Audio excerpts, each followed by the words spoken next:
Nikki school బాక్స్‌లోకి ఏదో ఒకటి చేసి పెట్టమంటే మనకు తెలిసింది డబుల్ ఎగ్గే కదా! దాంతోనే ఆమ్లెట్ ఏసి పెట్టాను. మాట్లాడితే ఇంట్లో తినండి అంటారు. ఇంట్లో మాత్రం ఏమన్నా తిన్నంగా తింటున్నామా? పచ్చడి, పానకం, రొట్టె ముక్క 3 కార్బ్స్ అండ్ క్యాలరీసే. ఈ మాదిరిగా ఇంట్లో తింటే ఇంకా బయట తినేదానికి, ఇంట్లో తినేదానికి పెద్ద తేడా ఏముంది చెప్పండి? ఇప్పుడు మనం రాజమండ్రిలోని ఆదిత్య బిజినెస్ స్కూల్ అనే ఒక బీబీఏ అండ్ ఎంబీఏ కాలేజ్‌లో ఉన్నాం. ఈ కాలేజ్‌లో ఇంటర్నల్‌గా జరిగే ఒక ఈవెంట్‌కి మనల్ని వన్ ఆఫ్ ద స్పెషల్ గెస్ట్‌గా పిలవడం జరిగింది. అక్కడి ప్రిన్సిపల్ రామకృష్ణ గారు మమ్మల్ని సాదరంగా ఆహ్వానించడం, మాతో ఎంతో అభిమానంగా మాట్లాడటం లాంటివి మాకు చాలా సంతోషాన్ని కలిగించాయి.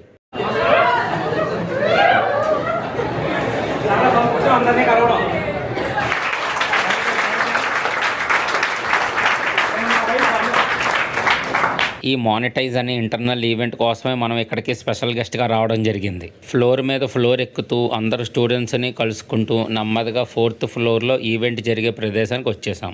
ఇక్కడ బ్లూ కలర్ షర్ట్ వేసుకుని కనబడుతున్నారు కదా, ఆయన ఇక్కడ హెచ్ఓడి అనిల్ కుమార్ గారు. ఇంకా నా పక్కనే వైట్ షర్ట్ వేసుకున్న అతను అనదర్ స్పెషల్ గెస్ట్ అండి, సిద్ధు బ్యాక్ బెంచర్ అనే ఇన్స్టా పేజ్ అడ్మిన్ అతను. ఇప్పుడు ఇక్కడ ఈ ప్రిన్సిపల్ గారు ఈ ఈవెంట్ కాన్సెప్ట్ యొక్క ముఖ్య ఉద్దేశాన్ని నాకు అర్థమయ్యేలా వివరిస్తున్నారు. ఇది ఇప్పుడు బీబీఏ సెకండ్ ఇయర్ స్టూడెంట్స్ చేస్తున్న ఈవెంట్.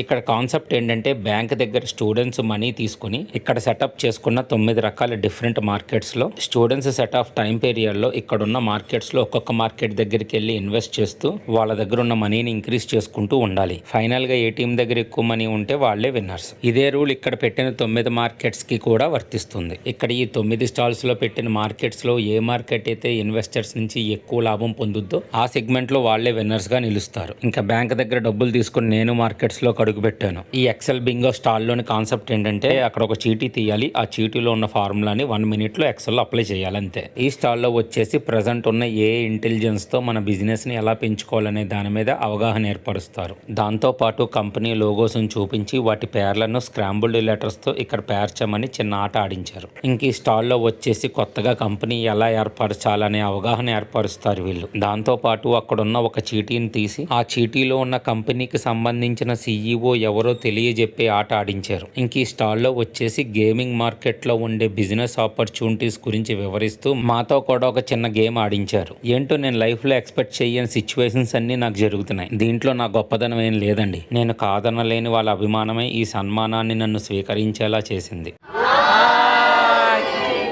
ఏంటో అంతమంది యువతని చూసేసరికి మనలో కూడా ఎనర్జీ పొంగిపోయింది. ఇంక ఈ స్టాల్లో వచ్చేసి ప్రపంచ దేశాలు వ్యాపార లావాదేవీ సమయాల్లో ఫారెక్స్ నిల్వల్ని ఎలా ఉపయోగిస్తారనే దాని మీద అవగాహన పెంచుతారనమాట. దాని మీదే ఒక చిన్న ఆట కూడా ఆడించారు మమ్మల్ని. 2023 ఒలింపిక్స్ను ఒక యూరోపియన్ కంట్రీ నిర్వహించడం వల్ల ఆ దేశానికి ఎక్కువ ఫారిన్ కరెన్సీ వచ్చిందంట. అదే దేశం. నేనైతే ఏదో రాంగే పెట్టాను దాన్ని. ఇంకా ఇది వచ్చేసి మన బిజినెస్లోకి రకరకాల టెక్నాలజీస్ని ఇంక్లూడ్ చేసుకోవడం వల్ల మనం మన బిజినెస్ని ఎంత ముందుకు తీసుకెళ్లగలం అనే దాని మీద అవగాహన అనమాట. దానికి సంబంధించి ఒక చిన్న గేమ్ కూడా ఆడించారు. ఈ గేమ్ లో మనం బ్రౌజర్స్ ని, సెర్చ్ ఇంజిన్స్ ని డిఫరెన్షియేట్ చేయాలి. ఇంక ఈ స్టాల్లో data mining and data warehouse మీద అవగాహన కల్పిస్తారు. ఒక ప్రొడక్ట్ మార్కెట్ లోకి లాంచ్ చేద్దాం అనుకున్నప్పుడు దానికి సంబంధించిన గత చరిత్ర ఇన్ఫర్మేషన్ అంతా కలెక్ట్ చేయడాన్నే డేటా మైనింగ్ అంటారు. ఆ ఇన్ఫర్మేషన్ అంతా పద్ధతిగా దాచుకుని అవసరమైనప్పుడు ఉపయోగించుకోవడానికే డేటా వేర్ హౌసింగ్ ఉపయోగపడుద్ది. దానికి రిలేటబుల్ గా మా చేత ఒక చిన్న గేమ్ ఆడించారు. స్పెషల్ క్యారెక్టర్స్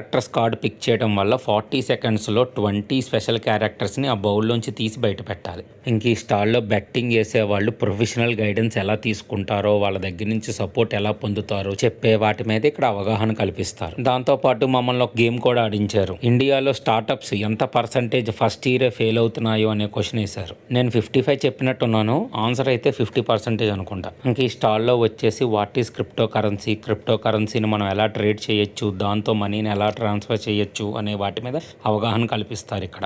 మొత్తానికి అన్నింటినీ నాకు అర్థమైన రీతిలో నేను చెప్పాను. తప్పొప్పులు ఏమైనా ఉంటే మీరే సరి చేసుకోండి, మనకంత బుర్రలేదు.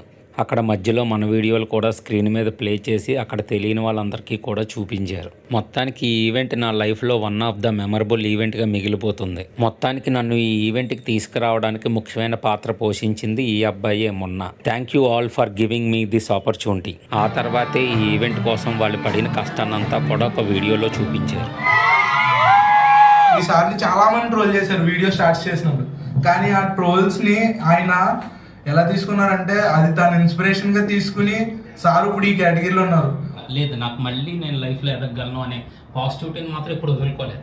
అది కనుక వదులుకుంటే మాత్రం అవ్వం. మనకి ఇన్ని ఫెయిల్యూర్స్ వచ్చినా నో ప్రాబ్లం. అంటే ఆ కంటెంట్ క్రియేషన్ కానీ వాయిస్ ఓవర్ కానీ నిజంగా god blessed him in that way. We're happy to have you.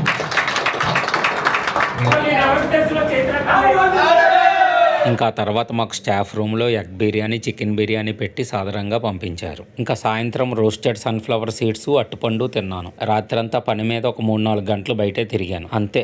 వంకాయ బజ్జీ, ఆలు పరోటా, పూతరేకు, ఎక్స్లైస్ మిక్చరు, ఫలూడా అన్నీ లాగించేశాను. ఇంక ఇంటికి వచ్చిన తర్వాత అరుగుదల కోసం కషాయం పెట్టుకుని తాగి పడుకున్నాను. టాటా బాయ్.